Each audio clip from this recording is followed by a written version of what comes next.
ആധുനിക ലോകാത്ഭുതങ്ങളിൽ ഒന്നാണ് താജ്മഹൽ. താജ്മഹലിന്റെ ഉയരം എത്രയാണെന്നറിയാമോ? താജ്മഹലിന്റെ ഉയരം എത്രയാണ്?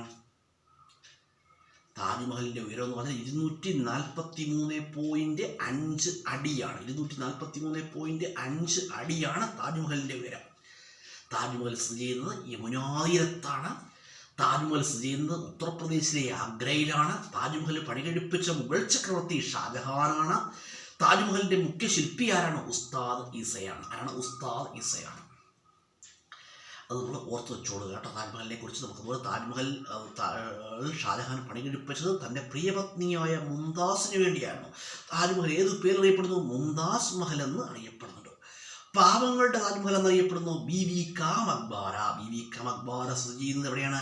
മഹാരാഷ്ട്രയിലാണ്. അതുപോലെ ലോകത്തിലെ ഏറ്റവും ഉയരം കൂടിയ പാലം ഏതാണ്? ഏറ്റവും ഉയരം കൂടിയ റെയിൽവേ പാലമാണ് ചിനാബ് പാലം സ്ഥിതി ചെയ്യുന്നത് ജമ്മു കാശ്മീരിലാണ്. ചിനാബ് പാലത്തിൻ്റെ ഉയരം എന്ന് പറയുമ്പോൾ ഏതാണ്ട് 359 മീറ്ററാണ്. 359 മീറ്ററാണ് ചിനാബ് പാലത്തിൻ്റെ ഉയരം. ചിനാബ് പാലം സ്ഥിതി ചെയ്യുന്നത്, പണികഴിപ്പിച്ചിരിക്കുന്നത് ചിനാബ് നദിക്ക് കുറുകെയാണ്. അതുപോലെ തന്നെ പറയുകയാണെങ്കിൽ ലോകത്തിലെ ഏറ്റവും ഉയരം കൂടിയ പാലം, ഏഷ്യയിലെ ഏറ്റവും ഉയരം കൂടിയ റെയിൽവേ പാലം, അതുപോലെ ഇന്ത്യയിലെ ഏറ്റവും ഉയരം കൂടിയ റെയിൽവേ പാലം എന്ന് ഈ 3 ചോദ്യങ്ങൾക്കുള്ള ഉത്തരം ചിനാബ് പാലമാണ്. അതുപോലെ തന്നെ ഇന്ത്യ ഏറ്റവും നീളം കൂടിയ ഏറ്റവും വലിയ റെയിൽവേ പാലം എന്ന് പറഞ്ഞാൽ വല്ലാർപാടം പാലമാണ്. വല്ലാർപാടം പാലം അഷ്ടമുടിക്കായലിന് കുറുകെയാണ്. ഇടപ്പള്ളിയെയും എറണാകുളത്തെയും തമ്മിൽ ബന്ധിപ്പിക്കുന്ന പാലമാണ് വല്ലാർപാടം പാലം.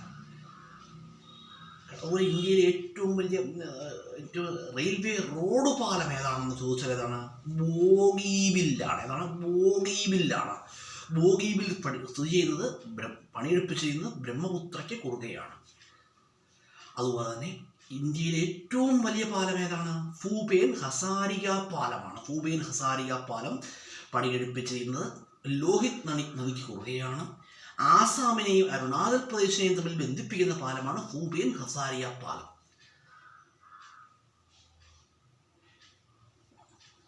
ഭൂപേൻ ഹസാരിക പാലം സ്ഥിതി ചെയ്യുന്ന സംസ്ഥാനം ഏതാണ്?